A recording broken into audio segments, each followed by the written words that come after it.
ഉത്സവപ്പറമ്പിലെ പോക്കറ്റടിക്കാരനെ പോലെയാണ് മുഖ്യമന്ത്രിയും എം വി ഗോവിന്ദനുമെന്ന് Thrissur DCC president Joseph Tajet. വല്ലച്ചിറയിൽ BJPയുടെ വോട്ട് അസാധുവാക്കിയതിനു പിന്നിൽ ഒത്തുകളി. BJP വോട്ട് അസാധുവാക്കി ജയിച്ച പഞ്ചായത്ത് പ്രസിഡന്റ് എന്തുകൊണ്ട് രാജിവെക്കുന്നില്ല? മറ്റത്തൂരിൽ രാജിവെക്കാത്ത പാർട്ടി പ്രവർത്തകരെ പുറത്താക്കിയ ആർജവം കോൺഗ്രസ് കാണിച്ചുവെന്നും ജോസഫ് ടാജറ്റ് പറഞ്ഞു. വല്ലച്ചിറയിൽ അവിടെ CPM-ന് 6-ഉം BJP-ക്ക് 6-ഉം കോൺഗ്രസിന് 4-ഉമാണ്.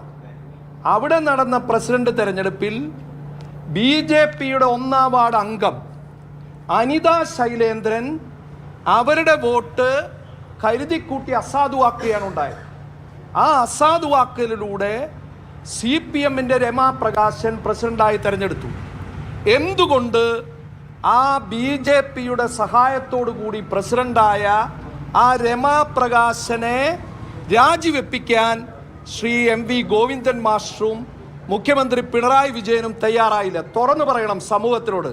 അപ്പൊ അവർ സ്വീകരിക്കുന്ന നിലപാട് ഉത്സവപ്പറമ്പിലെ പോക്കറ്റടിക്കാരന്റെ സമീപനമാണ്.